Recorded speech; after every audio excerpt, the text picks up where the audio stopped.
단편적으로 보지 마시라. 제가 늘 드리는 말씀입니다. 성경은 하나의 이야기를 쭉 하고 있는 거예요. 요 부분은 요 얘기, 저 부분은 다른 얘기, 이렇게 보시면 안 돼요. 우리가 특별히 이제 마태복음 24장에서부터 이 세상의 종말에 대해서 계속 이야기를 했어요. 그죠? 하나님 나라가 곧 온다. 하나님 나라가 곧 온다. 하나님 나라가 오실 거다. 자, 우리는 하나님 나라가 온다. 어떻게 보라 그랬죠? 예수 그리스도가 우리 안에 오신다. 하나님 나라가 온다예요. 그냥 저 멀리 있는 하나님 나라가 쭉 내려오는 그런 거 아니고 하나님의 나라, 천국이죠. 어떤 곳이 천국이에요? 하나님의 생명을 가지고 하나님의 통치에 순종하며 사는 그곳이 바로 천국이고요. 영의 세계라 그랬어요. 그래서 영의 세계는 어디까지 포함된다고요? 시간과 공간의 세계, 우리가 살고 있는 여기까지도 포함된다는 것 기억하시면 돼요. 그런데 여기에 있는 하나님의 나라가 어디에 임해요? 내 안으로 들어오는 것이 바로 하나님의 나라가 임한다라고 하는 거죠. 이제 그 구체적인 내용을 설명하고 있는 거예요. 비유를 들어 설명하고 있는 것이 열 처녀의 비유라 그랬어요. 그러니까 열 처녀의 비유도 역사의 마지막 때에 우리가 심판을 받을 때 예수님이 재림하시고 우리가 거기서 기다렸다가 우리가 믿음이 있으면 천국에 들어가고 없으면 지옥에 가는 이런 개체적인 이야기가 아니라 바로 내 안에 예수 생명이 들어올 때, 이렇게 보시면 더 정확하죠. 예수 생명이 들어올 때 신랑과 결합하는 결혼이라 그랬어요. 그죠? 그때의 내 속에 예수 생명이 있는 자들은 매일 신랑을 맞이하는 거죠. 자, 신랑을 한 번 맞이하는 것으로 끝나는 게 아니에요. 왜냐하면 신랑이라고 하는 게 그냥 형체적인 신랑이 아니라 진리로 오는 신랑이기 때문에 그래요. 그 진리로 오는 신랑이기 때문에 그분은 오시고 또 오시고 또 오시는 거예요. 그렇습니다. 그래서 예수 생명은 우리 속에 점점 더 풍성해져 가고, 그것이 바로 지상 생활은 곧바로 그 처갓집 생활이라 이렇게 얘기를 했어요. 그 속에서 우리가 아들이 되어지고 그 아들로 태어나면 이제 예수님은 우리를 데리고서 고향으로 돌아가는 바로 그런 일이라 이렇게 얘기를 했습니다. 오늘의 말씀도 같은 얘기예요. 그래서 이런 말씀을 우리가 같이 한번 찾아볼 수 있어요. 25장 1절에 보면은요, 이런 말씀이 있어요. 그때의 천국은, 이렇게 이제, 천국은 무엇과 같다, 요거예요. 천국은 마치 등을 들고 신랑을 맞으러 나간 열 처녀와 같다 하리니. 그래, 천국은 무엇과 같다. 그런데 오늘 말씀 14절이 그렇게 말하고 있어요. 14절에 주어가 없어요. 또 어떤 사람이 타국에 갈 때 그 종을 불러 자기 소유를 맡김과 같으니. 그러니까 이것도 똑같은 천국은 이라는 주어가 거기에 있는 거예요. 그죠? 그래서 천국에 관한 비유를 지금 첫 번째 열처녀의 비유, 두 번째 달란트의 비유, 이렇게 해서 천국은 어떤 사람이 타국으로 갈 때 그 종들을 불러 자기 소유를 맡김과 같으니, 이렇게 보셔야 되는 거예요. 그러니까 천국에 관한 비유를 지금 설명하고 있는 거예요. 자, 이제 5회부터 풀고 가야죠. 우리 그동안 이 달란트 비유를 어떻게 봤어요? 그냥 우리에게 주신 재능과 은사 아끼지 말고 충성 봉사해서 많은 열매를 맺어서 그 열매 받은 것처럼 하늘나라 가서 상급 받아야지, 이쪽이었어요. 아니요, 그건 조금 좀 가난한 해석이에요. 지금 우리가 말하고 있는 것처럼 두 비유 모두 천국에 관한 비유를 말하고 있는 거고요. 이 달란트 비유와 또 비슷한 비유가 열문화의 비유죠. 열문화의 비유는 한 사람들에게 뭘 줘요? 한 문화씩을 줘요. 한 문화씩. 그죠? 그리고 그는 나아가서 장사해서 10문화를 남기고 5문화를 남기고 이렇게 다루죠. 그죠? 같은 내용인데요. 두 비유 모두 다 많이 남긴 자들에게는 많이 칭찬하고 조금 남긴 자들에게는 조금 칭찬한 것이 아니라 똑같아요, 칭찬이. 여기서도 5달란트를 준 사람도 가지고 가서 5달란트를 남겼고, 2달란트를 가지고 간 사람도 2달란트를 남겼어요. 그런데 칭찬은 어때요? 똑같아요.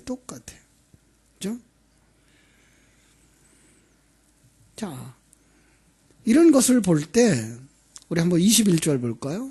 그러니까 그 주인이 이르되 잘하였도다 착하고 충성된 종아 내가 적은 일에 충성하였으면 내가 많은 것을 내게 맡기리니 네 주인의 즐거움에 참여할지어다.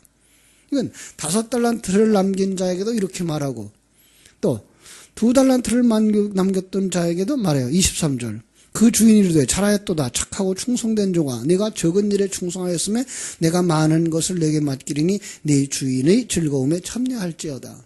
그러니까 지금 5달란트를 남겼다 2달란트를 남겼다 거기에 함정에 빠지면 안 돼요. 우리는 무엇을 볼 수 있어야 되는가 하면은 주인을 신뢰하고 주인이 맡긴 것에 대한 신뢰가 있어서 그것 가지고 활용하고 장사하면 반드시 열매를 맺는 바로 그러한 것들 어떤 것이라는 거예요. 어떤 걸까요? 진리의 말씀이에요. 진리의 말씀을 가진 자는 그 말씀을 가지고 되새김질하면 반드시 열매를 맺는 거예요. 우리는 그런데 거기다가 그냥 5달란트는 재능이 많은 것, 돈이 많은 것, 뭐 1달란트는 얼마니까 몇 킬로니까 그만큼을 따지면은 돈으로 환산하면은 얼마가 된다 이렇게 얘기를 하는데 아니요. 네, 이건 비유예요. 지금 비유를 말하고 있는 거예요. 그만큼 값지고 그만큼 놀라운 어떤 것 그것 활용하기만 하면 반드시 열매를 맺는 것. 이 부분이 잘 안 믿어져요, 사람들이. 왜냐하면 지금까지 줄곧 우리는 이 시간과 공간 세계에서 심어서 많이 거두고 적게 거두고 많이 심은 자 많이 거두고 이것만 봐왔어요. 그래서 그렇게 해석하기를 좋아하게 되어 있어요. 그러면 세상 얘기를 하고 있는 거예요. 지금 이건 어떤 얘기예요? 천국은 이와 같다라는 거예요. 천국은 여러분 천국을 우리가 들어가려고 그러면 성경은 그 천국에 대해서 뭘 얘기하죠? 영생은 뭐예요? 요한복음 17장 3절 하나님을 아는 것, 그의 아들 예수 그리스도를 아는 것. 그러니까 바로 이 달란트 역시 진리예요. 그래서 그 하나님을 아는 것, 그 하나님을 알고 그 하나님이 주신 것을 되새김질하면 반드시 열매를 맺는 거예요. 그러니까 지금 마지막에 나오는 그 악하고 게으른 종은 어떤 종이에요? 주인을 모르는 거예요. 한마디로 말하면 하나님을 모르는 거예요. 그래서 두려워서 그 되새김질하는 것조차도 안 한 거예요. 그래서 그걸 갖다가 뭐라 그래요? 땅을 파고 땅에다가 묻어두었다 이렇게 표현을 하고 있는 거죠. 그렇습니다. 오늘 우리의 신앙은 주 예수 그리스도가 어떤 분이신지를 아는 거예요. 성자 하나님이 어떤 분인지를 아는 거예요. 그 하나님이 이 땅을 우주를 만드셨으며 이 지구를 만드셨으며 역사를 만드셨으며 그 속에 있는 하나님의 백성들을 움직여가고 있다는 것을 아는 것. 그분이 자기 백성들을 가장 좋은 것을 주시고 가장 좋은 곳으로 인도하고 계신 하나님이라고 하는 걸 아는 것. 이걸 모르면 그가 아무리 많은 일, 아무리 좋은 일을 했어도 마태복음 7장에서 본 것처럼 뭐라고 말한다? 난 내가 누군지 몰라요. 그 이야기를 방금 그 앞에서 25장에서도 말했죠. 그죠? 25장에서도 뭐라 그랬어요? 12절. 대답하여 이르되 진실로 너에게 이르노니 내가 너희를 알지 못하노라. 그 사람도 하나님을 알지 못할 뿐만 아니라 하나님도 그 사람을 알지 못하는 거예요. 무슨 말이에요? 그 사람 속에 하나님의 생명이 없는 거예요. 이것이 바로 미련한 처녀였던 거죠. 마태복음 7장 21절로 23절에서는 내가 주의 이름으로 선지자 노릇도 했고요. 능력도 행했고요. 많은 일을 했습니다. 주님 뭐라 그런다고요? 내가 누군지 몰라. 악하고 게으른 종아. 내게서 떠나가라. 천국은 하나님을 아는 거예요. 하나님을 모르면 아무리 많은 일을 하였어도 하나님께 인정을 받지 못한다고 하는 거예요. 그죠? 그러니까 열처의 비유 다시 말하면은 열 언약을 맺죠. 그죠? 언약을 맺어요. 언약을 맺는 게 내가 맺어요? 하나님이 맺어요? 그죠? 하나님이 맺어요. 그죠? 그리고 내가 오케이 하는 게 아니라 신랑이 오케이 해야 되는 거예요. 그죠? 그 정혼한 신랑이 빙패물을 주죠. 내가 만드는 거 아니에요. 신랑이 주는 거예요. 그리고 신랑이 신부가 그 사갈 돈을 준비하고 집을 준비하고 찾으러 오고 신부의 빙패물을 내놓기 위하면 신랑과 신부가 신방을 차리고 거기서 아들이 태어날 때 고향으로 돌아가는, 내가 할 수 있는 것은 아무것도 없다예요. 여러분 여기서 이제 오해하는 부분들이 상당히 많아요. 지금도 이 보수신앙을 가진 사람들의 말씀 속에는 하나님이 다 하셨으니까 우리 아무것도 할 수 없다, 할 거 없다 이렇게 말하는데 아니에요. 우리 안에서 하는 일이기 때문에 내가 해야 돼요. 그런데 그 근원이 어디에서부터 와요? 하나님께로부터 와요. 그래서 그걸 하나님이 하셨다라고 말하는 거지, 하나님이 하기 때문에 우리는 아무것도 안 하고 가만히 서 있어도 된다 이 말은 아니거든요. 하나님이 주신 그 말씀, 그 생명이 되어지고 그게가 나를 변화시키는 그 과정 속에 우리는 되새김질하는 일 내가 해야 돼요. 버려야 될 것, 끊어내는 것, 진리와 말씀에 근거해서 끊어내는 것 우리가 해야 돼요. 그래서 그리스도의 안에서 의로운 자가 되는 거예요. 이거 오늘 저녁 설교인데 바로 그런 말씀이에요. 그러니까 예수 그리스도의 의의 옷을 입은 자가 그 의로운 자로 변화되는 시간이 여러분과 나의 신앙생활하는 과정인 거예요. 이걸 무시해버리고 한마디로 나는 구원받았어, 예수 믿었으니까 구원받았어 끝내버려요. 나는 아무것도 안 해도 돼 하면 그건 상으로 주는 거야. 아니에요. 시작부터 끝까지가 하나님이 하시는 것이고요. 그리고 점점 우리가 하나님의 사람, 의인으로 바뀌어져 가는 거예요. 전혀 변화가 없다고 생각하시면 오해예요. 그 변화가 없다고 하는 것은 내가 변하지 못한다는 것이고요. 마지막까지 옛사람이 내 속에 남아있다는 얘기지 절대로 변하지 않는다? 그건 아니에요. 변하죠. 왜? 하나님의 생명이 내 안에 있는데 어떻게 안 변하겠어요? 그때에 변할 수 있는 근거가 하나님이시고, 변할 수 있는 근거가 성령이시고, 변할 수 있는 근거가 생명과 진리의 말씀이기 때문에 그거에 의하여 변화된다 그래서 하나님이 하신다라는 말씀이지, 우리는 아무것도 안 해도 된다라는 생각 가지고 있으면 그것도 너무나 큰 오해라고 하는 것 알 수가 있습니다. 자, 우리 그럼 어떻게 해야 돼요? 순종해야 되죠. 그래서 이제 16절 갑니다. 5달란트 받은 자는 바로 가서 그것으로 장사하여 또 5달란트를 남기고, 또 2달란트를 받은 자도 그와 같이 하여 또 2달란트를 남겼으되, 뭐예요? 순종하기만 하면 뭐예요? 열매가 맺히는 거예요. 이 부분을 보셔야 돼요. 아, 장사해서 손해나면 어떡할까 하는, 그거는 지금 이 달란트의 의미가 뭔지 모르는 것이고 주인의 의도가 뭔지 모르는 거예요. 주인을, 나를 사랑하시는 하나님, 나를 만드시는 그 하나님이라는 사실을 굳게 믿고 내게 주신 것이 생명과 진리의 말씀이며 나를 따라오려거든 자기 십자가를 지고 나를 따를 것이라고 말씀하신 그 주님의 약속이 확실하다진다면 그걸 되새김질하는 그것이 뭐예요? 장사하는 것으로 표현되어져 있는 거예요. 그러면 반드시 열매를 맺는다예요. 반드시 열매를 맺는다. 그 사람은 뭘 기억해요? 아, 우리의 마지막에 주인이 반드시 결산할 거구나. 이거 계산하고 사는 거예요. 인생이 살면서 항상 기억해야 되는 거, 내 생에 어느 날 마치면 히브리서 9장 27절 말씀처럼 한 번 죽는 것 사람에게 정하신 거야. 우린도 언젠가는 죽을 거야. 그죠? 그러나 그 후에 뭐가 있어요? 심판이 있을 거야. 예. 우리는 하나님 앞에 서는 그날을 대비하면서 살아가는 사람들. 이게 바로 하나님의 백성들인 거예요.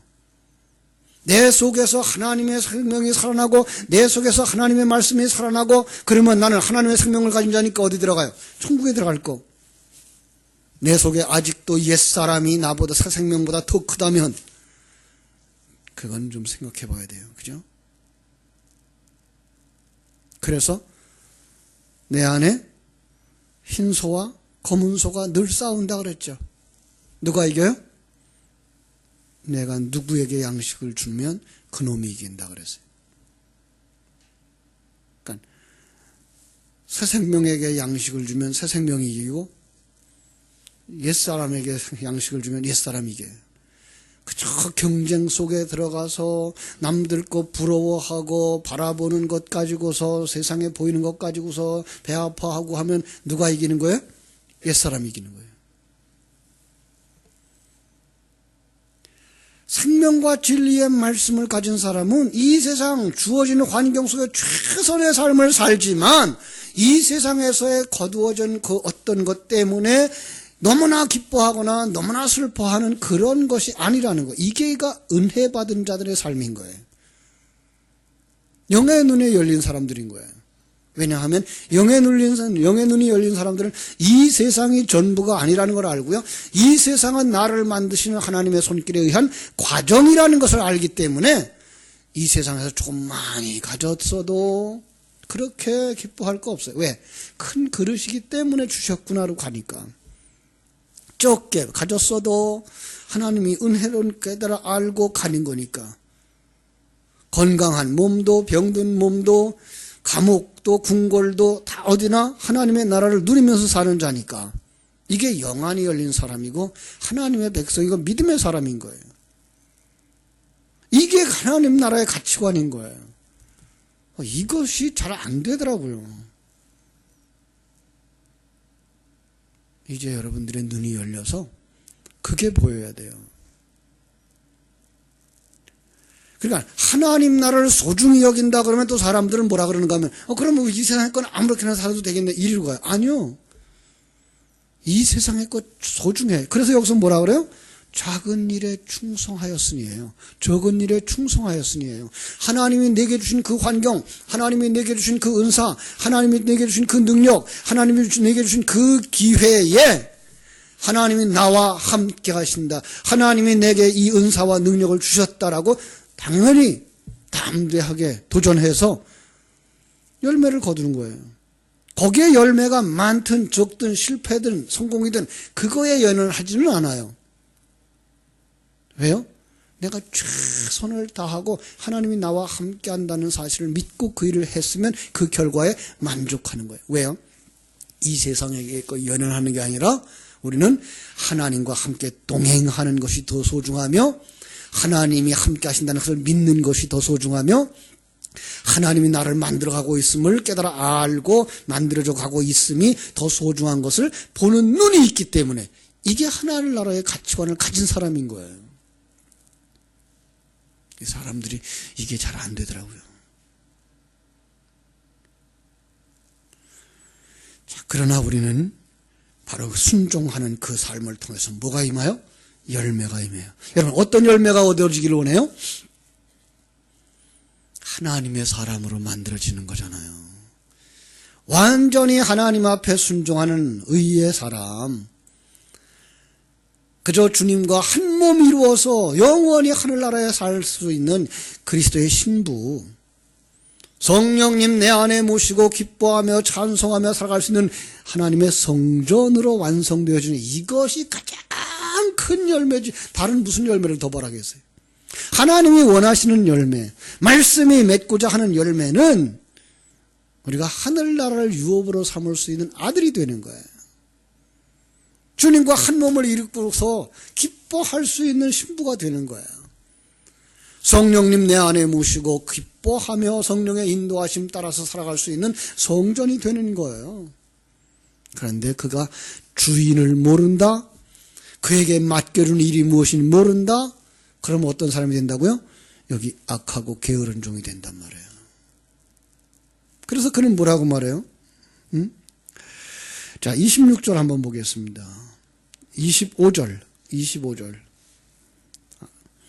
24절부터 보는 게 낫겠네요. 한 달란트를 받았던 자는 와서 이르되 주인이여 당신은 굳은 사람이라 심지 않은 데서 거두고 해치지 않은 데서 모으는 줄을 내가 알았으므로 두려워하여 내가 나가서 당신의 달란트를 땅에 감추어 두었나이다. 보소서 당신의 것을 가지셨나이다. 주인에 대한 오해죠. 주인은 뭐 할 수 있는 분이에요? 주인은 심은 것 가지고 거두는 분이지 심지 않은 거 거두는 분이 아니거든요. 주님이 그렇게 야박한 그런 주인이 아니거든. 우리 주인은, 우리 하나님은 어떤 분이에요? 은혜의 하나님이에요. 우리가 자격이 하나도 없는데도 불구하고 우리에게 생명 주시고 우리를 하나님의 백성 만드시는 사랑의 하나님이에요. 능력의 하나님이에요. 전능하신 하나님이에요. 모르는 거예요. 그래서 두려워해서 뭐 했어요? 그 주신 것 땅에다 감춰두었어요. 그러면 안 되죠. 그랬더니 주인이 뭐라 그래요? 악하고 26절 그 주인이 대답하여 이르되 악하고 게으른 종아 나는 심지 않은 데서 거두고 해치지 않은 데서 모으는 줄 알았느냐? 그러면 네가 마땅히 내 돈을 추리하는 자 이자를 받아내는 자죠. 맡겼다가 내가 돌아와서 내 원금과 이자를 받게 하였을 것이니라. 그것은 누구에게 맡기든지 뭘 내는 달란트예요? 누구에게 맡기든지 열매를 맺는 달란트예요. 하나님의 생명의 말씀이니까요. 생명의 말씀은 누구 속에 들어가든지 반드시 열매를 맺는 거예요. 예. 여러분 이거 우리의 생명이고 사명이기도 한 거예요. 나만 구원받은 자로서의 삶이 아니라 이제 우리는 그걸 가지고 뭐예요? 누구에게든지 가서요. 누구에게든지 가서요. 주의 말씀을 던지는 것, 그게 뭐예요? 또 한 번 장사하는 거예요. 내 속에서 예수 생명으로 충만되어지는 것도 장사하는 것이요. 더 나아가서 다른 사람에게 주어서 주기만 하면 뭐가 맺어져요? 열매가 맺어지는 그 생명의 말씀을 여러분 혼자만 가지고 있으면 썩어요. 어떻게 해야 돼요? 그게 정말 생명의 말씀으로 믿어지는 사람이라면 그걸 전하지 않고는 안 되는 거예요. 전할 수밖에 없는 거예요. 그래서 진리의 말씀은, 천국은 마태복음 13장에 나오는 비유, 한말 누룩 속에, 그죠? 석말 누룩 속에 갖다 넣은 무엇과 같아요? 석말 밀가루 속에 갖다 넣은 누룩과 같은 거예요. 누룩이 다 퍼지는 거예요. 뿐만 아니라 내게서부터 밖으로 흘러 넘치는 거예요. 그래서 증거하지 않고는 견딜 수 없는 거예요. 좋은 것 맛본 사람은 자랑하지 않을 수 없는 것처럼, 좋은 걸 가진 사람은 전하지 않을 수 없는 것처럼, 내 속에 예수 생명, 하늘나라의 소망, 이게 분명해지면 그걸 말하지 않고는 견딜 수가 없는 거예요. 말하는 거예요. 그게 뭐예요? 장사하는 거예요. 천국은 그렇게 퍼져나가는 거예요. 그런데 그걸 땅 속에 가두어 두었어요. 땅 어떤 거예요? 타락한 자의 속에, 인간 속에, 자기 속에 그냥 감춰둔 것. 여러분 우리는 그런 사람 되면 안 되는 거죠. 먼저는 여러분들이 그 주인을 알고 그가 맡겨준 진리와 생명의 말씀을 깨달아 알고 그걸 소화해서 여러분 속에 충만되고 충만되어져야 할 뿐만 아니라 그것 가지고 나가서 또 필요한 자들에게 진리와 생명의 말씀을 전함으로 말미암아 그들이 살아나는 그 말씀의 역사를 믿고 나가서 전하는 자들이 되실 때 착하고 충성된 종이며 적은 일에 충성했으니 많은 것, 이거 많은 것은 하늘나라의 것이에요. 하늘나라를 내게 주리라예요. 그래서 천국의 비유라고 말씀을 했잖아요. 천국은 마치 이와 같은 것이다 라고. 그래서 여러분들이 이 천국을 가지고 정말 하나님과 함께 승리의 삶을 살아가는 하나님의 아름다운 열매를 맺는 복된 성도들 되시기를 주님의 이름으로 축원합니다. 기도하겠습니다. 하나님 우리 아버지, 천국은 마치 이와 같으니 라고 말씀하시는 열천회의 비유에 이어서 달란트 비유를 가지고 하나님을 아는 것이 얼마나 소중한 것인가. 정말 우리 예수 믿는 자들 속에 하나님을 아는 믿음이 있는가 점검해 보도록 하신 것을 감사합니다. 뿐만 아니라 그 하나님을 인정하고 그 하나님이 주신 진리와 생명의 말씀을 주야로 묵상하는 삶이 얼마나 소중한가, 장사하는 삶이, 순종하는 삶이 얼마나 소중한지 깨달아 알게 해주신 것도 감사합니다. 뿐만 아니라 그 예수 생명에 간격이 있다면 나아가서 아직도 예수 생명을 가지지 못한 자들, 죽어있는 자들, 세상 것이 전부인 줄만 알고 살아가는 이들에게 그 생명의 말씀을 전하기만 하면 그 생명의 말씀은 반드시 열매 맺는 귀한 생명인 줄을 깨달아 아는 믿음이 우리 모두에게 있게 하여 주시기를 간절히 소원합니다. 오늘도 이 말씀 붙잡고 승리의 삶을 사는 성도들, 하나님께 영광 돌리는 복된 성도들이 다 되게 하여 주시옵소서. 일마다 때마다 함께 하시고 순간순간마다 함께 해주셔서 하나님의 영광을 나타내는 복된 하루가 되도록 우리 하나님 두 손 들어 축복해 주시옵소서. 예수님의 이름으로 기도하옵나이다. 아멘. 하늘에 계신